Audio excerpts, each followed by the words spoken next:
وكفى والصلاة والسلام على سيد الرسل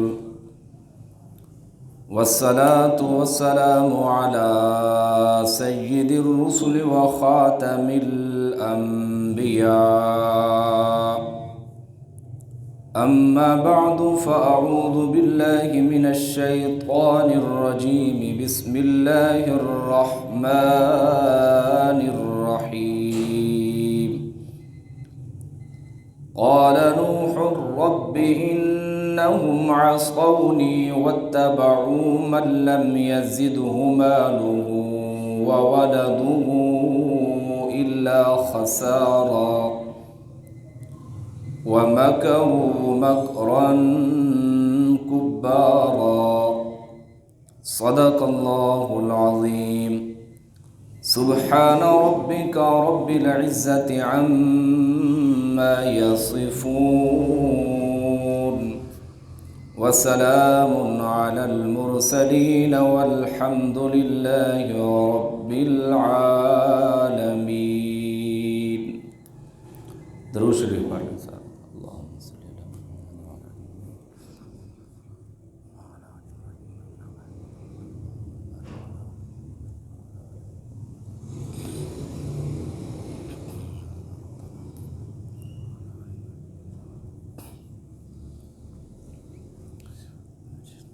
میرے انتہائی قابل احترام دوستوں، بزرگوں، عزیز ساتھیوں، اللہ رب العزت کی دربار کے اندر التجا ہے کہ رب تعالی ہم سب کا یہاں بیٹھنا، سننا اور سنانا محض اپنے رضا کے لیے قبول و منظور فرمائے. حضرت نوح علیہ السلام کا واقعہ چل رہا تھا.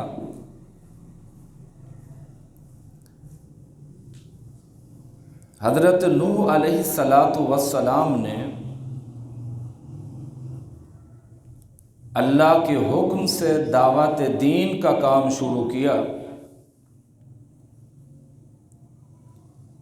950 سال کے عرصے میں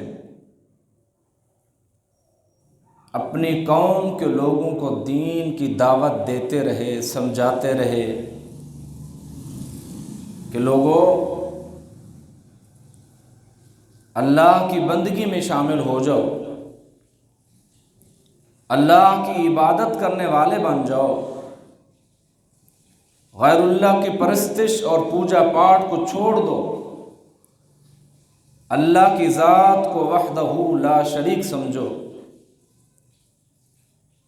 کیونکہ وہ سب سے بلند و بالا ہستی ہے، سب کی دعاؤں کو قبول کرنے والی ہستی ہے، سب کی حاجات کو پورا کرنے والی وہ ہستی ہے. اپنے تعلق کو اور اپنے اعتماد کو اللہ کی ذات کے اوپر مضبوط رکھو.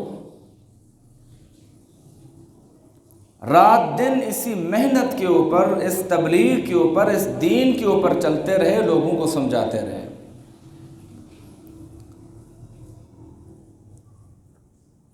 طویل عرصے کے بعد بہت ہی کم لوگ جو ایمان لے آئے، 80 کی تعداد میں. پھر جب حضرت نوح علیہ السلام نے رب تعالیٰ سے التجا کی درخواست کی، یا اللہ میں اپنی قوم کو صبح شام سمجھاتا رہا، اپنی قوم کے لوگوں کو حق اور سچ والا راستہ بتلاتا رہا، لیکن یہ بد نصیب قوم جو ہدایت کی دولت سے محروم رہی، تو اللہ رب العزت سے التجا کرتے ہیں، درخواست کرتے ہیں. فرمایا قال نوح رب انہم عصونی واتبعوا من لم یزدہ مالہ وولدہ الا خسارا. فرمایا یا رب العالمین، یا رب العالمین، یا احکم الحاکمین، انہم عصونی، اس قوم نے میری نافرمانی کی ہے. میں انہیں دین کی دعوت دیتا ہوں، صحیح راستے کی طرف بلاتا ہوں، لیکن یہ بدبخت قوم ہے جو میری نافرمانی کرنے پر تیار ہے۔ وَاتَّبَعُوا مَن لَّمْ يَزِدْهُ مَالُهُ وَوَلَدُهُ إِلَّا خَسَارًا۔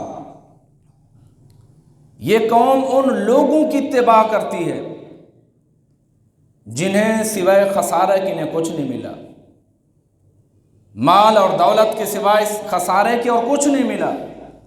یہ لوگ ان لوگوں کی پیروی کرنا چاہتے ہیں، یہ لوگ ان کی اتباع کرنا چاہتے ہیں۔ یا اللہ میری اس قوم نے میری نافرمانی کی ہے۔ اللہ کا پیغمبر دن رات بلاتا ہے تبلیغ کے لیے، اللہ کا پیغمبر دین کی دعوت دیتا ہے، صحیح راستے کی طرف بلاتا ہے، لیکن وہ قوم تیار ہی نہیں ہوتی صحیح راستے کے اوپر آنے کی۔ آگے فرمایا وَمَكَرُوا مَكْرًا كُبَّارًا۔ یا اللہ یہ تو بڑی بڑی چالیں چلتے رہے میرے خلاف، میں اکیلا دعوت دینے والا، اللہ کی طرف بلانے والا ہوتا تھا، اور یہ میرے خلاف منصوبے بناتے تھے، یہ میرے خلاف سازشیں کرتے تھے، مختلف قسم کی باتیں بنا بنا کر لوگوں کو بدظن کرتے تھے۔ وَمَكَرُوا مَكْرًا كُبَّارًا۔ یا اللہ انہوں نے بڑی چالیں چلی ہیں۔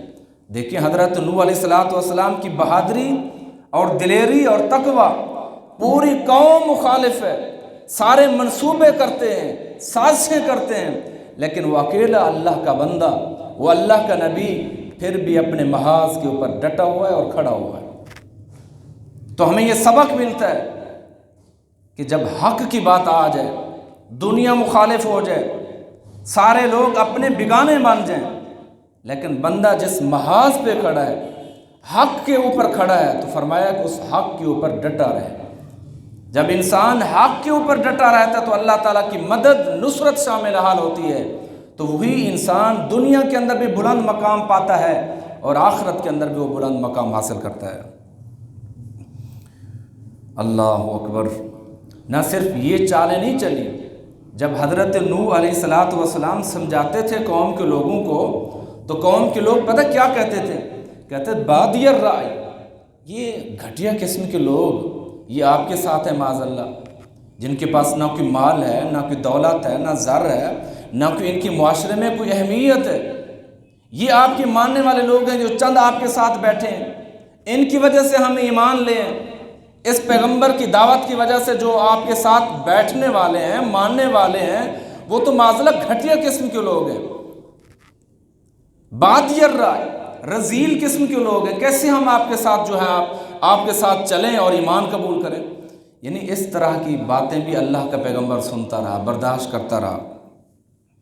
آگے فرمایا وَقَالُوا لَا تَذَرُنَّ آلِهَتَكُمْ وَلَا تَذَرُنَّ وَدًّا وَلَا سُوَاعًا وَلَا يَغُوثَ وَيَعُوقَ وَنَسْرًا۔ قوم میں بت پرستی اتنی تھی کہ اللہ کی عبادت کرتے ہی نہیں تھے، جہاں کوئی بت ملتا اسے معبود سمجھتے، جہاں کوئی بزرگ ملتا اسے معبود سمجھتے، جہاں انہیں کوئی اچھی چیز ملتی تو اسے معبود برحق سمجھنے لگتے۔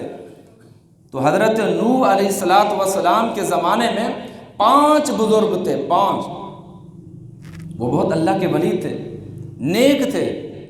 تو قرآن کہتا ہے ان کا نام کیا تھا؟ ود، سوا، یغوث، یعوق، نسر۔ ود، سوا، یغوث، یعوق، نسر، یہ 5 بزرگ تھے جو اللہ کے نیک بندے تھے۔ جب ان کی وفات ہوئی تو پھر شیطان نے اپنا کام شروع کر دیا۔ شیطان کی تو کوشش ہوتی ہے کہ اللہ وحدہ لا شریک کی عبادت سے ہٹا کر غیر اللہ کی عبادت کرائی جائے۔ تو شیطان نے کہا اللہ کے بندے یہ تو بڑے نیک ولی ہیں، آپ انہیں پکاریں، آپ تو گناہگار بندے ہیں، اللہ آپ کی تو سنتا نہیں ہے اللہ تعالیٰ۔ جب آپ ان کے پاس جائیں گے، مانگیں گے، حاجتیں رکھیں گے، مرادیں رکھیں گے، یہ 5 جو بزرگ فوت ہو گئے ہیں یہ آپ کی دعا قبول کروا دیں گے، یہ آپ کی سب کچھ وہ حاجات دور کر دیں گے۔ تو اس کے بعد یہ سلسلہ چلتا رہا، جب ایک نسل ختم ہو گئی پھر دوسری نسل آئی، شیطان کو پھر اور موقع مل گیا، تو انہوں نے کہا اللہ کے بندے آپ کے جو بڑے بڑے آبا و اجداد گزر چکے ہیں وہ ان 5 بزرگوں کی تو عبادت کرتے تھے، یغوث کی، یعوق کی، نسر کی، ود کی، سوا کی، آپ بھی ان کی عبادت کریں، آپ بھی ان سے مدد مانگیں، آپ بھی ان کی نظر نیاز ان کی نام کی دیں، آپ بھی انہیں معبود برحق سمجھیں۔ تو اللہ رب العزت نے پھر فرمایا وَقَالُوا لَا تَذَرُنَّ آلِهَتَكُمْ وَلَا تَذَرُنَّ وَدًّا وَلَا سُوَاعًا وَلَا يَغُوثَ وَيَعُوقَ وَنَسْرًا۔ قوم کے لوگ ان بزرگوں کی عبادت میں لگ گئے، یہاں سے ان کی تباہی کا سلسلہ شروع ہوا، آغاز ہوا۔ حضرت نوح علیہ السلام تو سمجھاتے رہے اللہ کے بندے یہ تو اللہ سے مانگنے والے تھے، یہ تو اللہ کے اولیاء ہیں، اللہ کے ولی ہیں، اللہ کے برگزیدہ ہیں، اللہ نے انہیں پسند کیا ہے، لیکن یہ معبود تو نہیں ہے، یہ خدا تو نہیں ہے، نہ اللہ کے برابر ہے، نہ ذات میں، نہ صفات میں، نہ کمالات میں، نہ عبادات میں شریک ہیں۔ آپ ان بزرگوں کو اللہ کے ساتھ کیوں شریک کر رہے ہو؟ تو حضرت نوح علیہ السلام کی دعوت یہ تھی، قوم کے لوگوں کو بت پرستی سے ہٹا کر ایک اللہ کے ساتھ تعلق ملانا چاہتے تھے کہ اے قوم کے لوگوں اللہ کے ساتھ جڑ جو، اپنا تعلق مضبوط کر لو، ایک اللہ کی ذات کو پکارو، وہی سب سننے والی ہے، جاننے والی ہے، حاجات کو پورا کرنے والی ہے۔ لیکن قوم کے لوگ ان بت پرستوں کی شرک کے اندر مبتلا ہو گئے۔ رات دن جو حضرت نوح علیہ السلام اپنی قوم کو سمجھاتے رہے، آخر کا نتیجہ یہ ہوا اللہ رب العزت نے وحی کے ذریعے بتلا دیا، اے میرے پیغمبر بس ان کے مقدر میں جو ہدایت تھی میں نے دے دی، جو آپ کے ساتھ لوگ ایمان لا چکے ہیں یہ چند ہیں، قلیل ہیں، مقدار میں تھوڑے ہیں، بس آپ ان کے ساتھ رہیں، یہی لوگ پکے اور سچے اور کھرے موحد ہیں۔ تو حضرت نوح علیہ السلام کو پھر حکم ہوا بس آپ کشتی تیار کریں، اللہ کا عذاب آنے والا ہے۔ اللہ اکبر! کیسے وہ لوگ تھے کہ اتنی سخت دل، ضدی قسم کے، انادی قسم کے لوگ تھے۔ اللہ کا پیغمبر انہیں دین کی دعوت دیتے ہیں لیکن وہ سمجھنے کے لیے تیار نہیں ہوتے، ماننے کے لیے تیار نہیں ہوتے۔ تو اللہ رب العزت نے حضرت نوح علیہ السلام کو حکم دیا کہ اے میرے پیغمبر اب اللہ تعالیٰ کا عذاب آنے والا ہے، اس قوم کو بتا دو اب تم تیار ہو جو عذاب کے لیے۔ تو قرآن کہتے ہیں وَاصْنَعِ الْفُلْكَ بِأَعْيُنِنَا وَوَحْيِنَا وَلَا تُخَاطِبْنِي فِي الَّذِينَ ظَلَمُوا۔ اللہ نے حکم دیا کہ اے میرے محبوب پیغمبر آپ ایک کشتی تیار کریں۔ حضرت نوح علیہ السلام کشتی تیار کر رہے ہیں، فرمائے کہ یہ کشتی بھی ہماری نگرانی میں۔ مورخین اور مفسرین نے لکھا یہ کشتی کا جو آغاز ہوا تو حضرت نوح علیہ السلام کے زمانے سے ہوا، یہ ایجاد جو ہے حضرت نوح علیہ السلام کے زمانے سے ہوئی۔ بڑے بڑے جہاز بنائے گئے ان کو دیکھ کر، بڑے بڑے جو ہے کشتیاں بنائی گئیں۔ تو اللہ رب العزت نے فرمایا وَلَا تُخَاطِبْنِي فِي الَّذِينَ ظَلَمُوا۔ اے میرا پیغمبر میں آپ کو ایک بات بتلانا چاہتا ہوں، نصیحت کرنا چاہتا ہوں، آپ کشتی تیار کریں، اللہ کا عذاب آنے والا ہے۔ لیکن جو رب کے نافرمان لوگ ہیں، جو رب کے نافرمان اور گناہگار لوگ ہیں، وَلَا تُخَاطِبْنِي فِي الَّذِينَ ظَلَمُوا، ان کے بارے میں مجھ سے بات نہ کرنا۔ بڑا جب انہوں نے آپ کو ستایا ہے، دین کو بدنام کیا ہے، ساری زندگی رب کی نافرمانی کے اوپر تلے رہے، تو مالک کائنات نے فرمایا انہم مغرقون، ان کی بربادی کے اسباب، ان کے غرق ہونے کے اسباب آپ شامل شروع ہو چکے ہیں۔ وَيَصْنَعُ الْفُلْكَ وَكُلَّمَا مَرَّ عَلَيْهِ مَلَأٌ۔ جب حضرت نوح علیہ السلام کشتی تیار کر رہے تھے، جب قوم کے بڑے بڑے سردار گزرتے تھے کیا کہتے تھے؟ دیکھو جی کہیں بھی پانی کے آثار نظر نہیں آتے، کہیں سے پانی نظر نہیں آتا، ہر طرف خشکی ہی خشکی ہے، یہ بندہ کشتی تیار کر رہا ہے۔ ایک پیغمبر جس کا بھروسہ اور یقین اللہ کی ذات کے اوپر اتنا پختہ ہو، اس کو تو پتہ ہوتا ہے یہ سب کچھ ہو کر ہی رہنے والا ہے، لیکن قوم کا رویہ دیکھیں، قوم کا حال دیکھیں، اللہ کا نبی اللہ کے حکم کے اوپر کشتی کو بنا رہا ہے اور قوم کے لوگ گزرتے تو مذاق اڑاتے ہیں۔ کیا کشتی بنائے گا جہاں پانی کے کوئی آثار نہیں ہے، ہر طرف خشکی ہے، تو کہتا ہے پانی آئے گا اور پانی آنے کے بعد طوفان آئے گا، ہم سب غرق ہو جائیں، یہ کیسے ہو سکتا ہے؟ تو فرمایا مَلَأٌ مِّن قَوْمِهِ سَخِرُوا مِنْهُ قَالَ إِن تَسْخَرُوا مِنَّا فَإِنَّا نَسْخَرُ مِنْكُمْ كَمَا تَسْخَرُونَ۔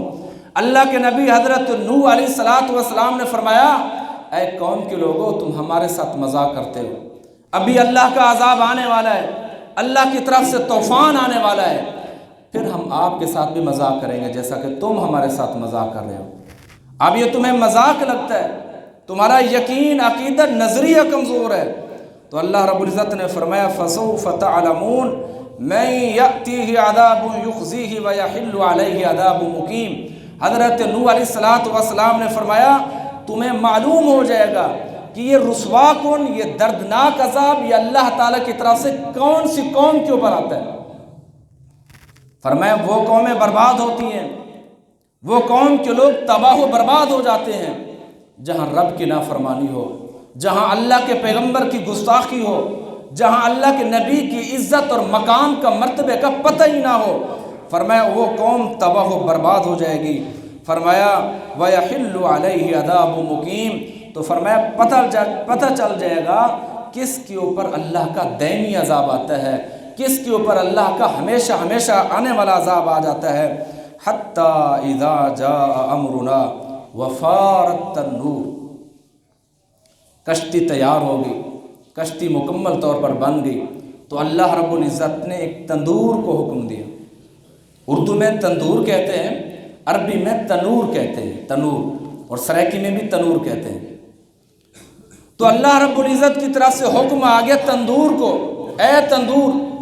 اب سمجھنے والی بات یہ ہے تندور کا کیا کام ہوتا ہے، کیا کام کرتا ہے تندور؟ انسانوں کی روٹیاں بنتی ہیں نا، وہاں پہ تندور والا روٹی بناتا ہے، اس کے اندر لکڑی ڈالی جاتی ہے، وہ گرم ہوتا ہے، روٹی تیار ہوتی ہے۔ رب نے تندور سے بھی کام لے لیا۔ یہ آنکھوں، یہ جو ہے راہ راست کی طرف انسان کو لانے کے لیے، غور و فکر کرنے کے لیے بات بتلائے گی کہ اللہ رب العزت کسی چھوٹی چھوٹی سی مخلوق سے بھی کام لینا چاہے تو وہ لے سکتا ہے۔ اللہ اگر اس مچھر سے بھی کام لینا چاہے تو وہ لے سکتا ہے۔ مالک کائنات اگر مکھی سے بھی کام لینا چاہے تو وہ لے سکتا ہے۔ اب دیکھیں اللہ رب العزت کی رحمت کو جوش آیا تو فرمایا تندور سے کام لیا، تو حکم ہوا جاء امرنا وفار التنور، کہ ہم نے حکم دیا تندور کو کہ وہ جوش مارنے لگا، وہاں سے پانی نکلا، ابلا پانی، اور پورا جو ملک تھا وہ تباہ و برباد ہو گیا۔ یہ تھا اللہ تعالیٰ کا عذاب۔ طوفان آیا اور یہاں تندور سے شروع ہوا، سارے کے سارے لوگ تباہ و برباد ہو گئے۔ تو قرآن کہتا ہے قُلْ نَحْمِلْ فِيهَا مِنْ كُلِّ زَوْجَيْنِ اثْنَيْنِ وَأَهْلَكَ إِلَّا مَنْ سَبَقَ عَلَيْهِ الْقَوْلُ وَمَنْ آمَنَ۔ تو اللہ رب العزت نے حضرت نوح علیہ السلام کو حکم دیا آپ کشتی پر سوار ہو جائیں۔ حضرت نوح علیہ السلام کشتی پر سوار ہو گئے، جو ماننے والے تھے وہ بھی سوار ہو گئے، اور کچھ جانور بھی تھے، یعنی جن کی باقیات اللہ رب العزت باقی رکھنا چاہتے تھے کہ طوفان کے اندر کو تو ختم ہو جائیں گے، لیکن جب یہ طوفان ختم ہو جائے گا، عذاب ختم ہو جائے گا، تاکہ ان کی جو نسل ہے وہ بھی باقی رہے۔ 3 خانے بنائے گئے، 3 پورشن بنائے گئے۔ پہلا پورشن جو تھا وہ جانوروں کے لیے تھا، نر مادہ یہ ساری چیزیں، حشرات۔ پھر دوسرا پورشن جو تھا ساز و سامان کے لیے۔ کشتی کا جو تیسرا پورشن تھا وہ انسانوں کے لیے تھا۔ حضرت نوح علیہ السلام ہے اور ان کے ماننے والی قوم ہے، تو اللہ رب العزت نے حکم دیا وَقَالَ ارْكَبُوا فِيهَا بِسْمِ اللَّهِ مَجْرَاهَا وَمُرْسَاهَا إِنَّ رَبِّي لَغَفُورٌ رَحِيمٌ۔ اے میرے محبوب پیغمبر اس کشتی پر سوار ہو جاؤ اللہ کا نام لے کر۔ یہ وہ کشتی ہے جو چلتی بھی اللہ کے نام سے اور ٹھہرتی بھی اللہ کے نام سے۔ کیسے اللہ رب العزت نے حکمت عملی سے نوازا تھا حضرت نوح علیہ السلام کو۔ فرمایا ان ربی لغفور رحیم، اللہ کی ذات تو بڑی بخشنے والی ہے، معاف کرنے والی ہے، رحم کرنے والی ہے، لیکن وہ قوم، اس قوم کی ہدایت کے اندر، مقدر کے اندر ہدایت تھی ہی نہیں۔ اللہ کے پیغمبر تو سمجھاتے رہے کہ 950 سال کا عرصہ کوئی کام نہیں ہے، اتنی طویل عرصے کے اندر بار بار انہیں دن رات سمجھاتے رہے، لیکن قوم کے لوگوں نے حضرت نوح علیہ السلام کی تبلیغ کو ٹھکرا دیا۔ فرمایا وَهِيَ تَجْرِي بِهِمْ فِي مَوْجٍ كَالْجِبَالِ، جو ہے طوفان اتنی بلند ہو گیا، پہاڑوں کی جو ہے بلندیوں کو جا ٹکرا، ساری کی ساری چیزیں تباہ و برباد ہو گئی۔ تو ایک کنارے پہ حضرت نوح علیہ السلام کا بیٹا کھڑا تھا۔ جب حضرت نوح علیہ السلام نے پوچھا بیٹا ایمان لے آؤ، تو نوح علیہ السلام کے بیٹے نے کیا کہا؟ فرمایا ونادى نوح ابنه وكان في معزل يا بني اركب معنا بني ولا تكن مع الكافرين۔ حضرت نوح علیہ الصلوۃ والسلام نے فرمایا ایمان لے آؤ بچ جاؤ گے، ایمان لے آؤ بچ جاؤ گے اس عذاب سے، لیکن ان کے مقدر میں ہدایت نہیں تھی، تو اللہ رب العزت نے فرمایا قال سآوی الی جبل یعصمنی من الماء۔ پھر بھی دیکھیں عذاب کے آثار کو بھی دیکھ رہے ہیں، لیکن ایسی ضدی اور عنادی قوم تھی۔ جب حضرت نوح علیہ الصلوۃ والسلام نے اپنے بیٹے کنعان کو کہا کہ ایمان لے آؤ بچ جاؤ گے، آگے وہ کہتے ہیں نہیں، یہ جو بڑا پہاڑ کھڑا ہے بلندیوں کے اوپر، جودی پہاڑ کے اوپر میں چڑھ جاؤں گا، بچ جاؤں گا، اس عذاب سے بچ جاؤں گا۔ تو اللہ رب العزت نے حضرت نوح علیہ الصلوۃ والسلام سے کے ذریعے بتلایا، فرمایا کہ اپنے بیٹے کو کہہ دیجئے لا عاصم اليوم من امر اللہ، لا عاصم اليوم من امر اللہ، آج اللہ کے عذاب سے کوئی بچانے والا نہیں ہے۔ اللہ کی طرف سے عذاب نازل ہو چکا ہے، اللہ کی طرف سے بڑا طوفان آ چکا ہے، اب کوئی اور دنیا کی ہستی طاقتور اتنی نہیں ہے جو اللہ کا مقابلہ کر سکے، اب تم اللہ کے عذاب سے نہیں بچ سکتے۔ تو اللہ رب العزت نے فرمایا الا من رحم ربی، الا من رحم، اللہ جس پہ رحم کرنا چاہے، جس پہ مہربانی کرنا چاہے، جس پہ شفقت کرنا چاہے وہی بچ سکتا ہے، ورنہ جب اللہ کی گرفت آ جائے، اللہ کی پکڑ آ جائے، اس پکڑ میں، اس گرفت کے اندر کوئی دنیا کی ایسی ہستی نہیں جو اسے چھڑا سکے۔ تو یہ اللہ تعالیٰ کا اس قوم کے اوپر عذاب تھا۔ تو حضرت نوح علیہ الصلوۃ والسلام کے واقعے سے ہمیں سبق کیا ملتا ہے؟ پہلا سبق جو حضرت نوح علیہ الصلوۃ والسلام کے واقعے سے ملتا ہے کہ انسان حق کے اوپر ڈٹا رہے، وہ سمجھتا ہے کہ میں حق کے اوپر کھڑا ہوں، دنیا مخالفت کرتی ہے تو کر لے، اپنے بگانے ہوتے تو ہو جائیں، ساری دنیا ایک طرف، لیکن حق پہ کھڑا ہوا، محاذ پہ کھڑا ہوا شخص اللہ کے لیے کھڑا ہوتا ہے، اللہ کے دین کو تخت کے اوپر لانے کے لیے کھڑا رہتا ہے، تو فرمایا یہ ایمان کی علامت ہے، یہ کامیاب انسان ہے۔ دوسری جو نصیحت اور اس واقعے سے ہمیں معلوم یہ ہوتا ہے کہ حضرت نوح علیہ الصلوۃ والسلام کے واقعے سے دوسری بات یہ معلوم ہوتی ہے کبھی اللہ والوں کی بے عزتی نہ کی جائے، دین والوں کو حقیر نہ سمجھا جائے، دین کو حقیر نہ سمجھا جائے۔ دیکھیں قوم کے لوگوں نے کہا آپ کے ماننے والے بادی الرائے، کہ گھٹیا قسم کے لوگ ہیں معاذ اللہ، نہ ان کے پاس مال ہے، نہ جداد ہے، نہ ان کے پاس کوئی اور چیز ہے، ہم کیسے ہی مان لیں؟ اور اللہ تعالیٰ کا عذاب آیا، وہ ہلاک ہو گئے۔ تیسری بات ہم یہ ملتی ہے قرآن و حدیث کی روشنی میں حضرت نوح علیہ الصلوۃ والسلام کے واقعے سے کہ جو شخص اللہ اور اللہ کے رسول صلی اللہ تعالی وسلم کی اتباع میں زندگی گزارتا ہے وہ دنیا کا کامیاب ترین انسان ہے۔ انسان کہے کہ میں صرف دین کے اوپر چلتا رہوں، دنیا کیسے آئے گی؟ تو اللہ نے یہ وعدہ کی ہے کہ انسان تو میرے ساتھ اپنے تعلق کو مضبوط کر، انشاءاللہ تیری دنیا بھی آسان ہوگی اور آخرت بھی آسان ہوگی۔ اللہ تعالیٰ سے دعا ہے کہ اللہ ہمیں قرآن و سنت کے مطابق عمل کرنے کی توفیق عطا فرمائے۔ وآخر دعوانا الحمدللہ رب العالمین۔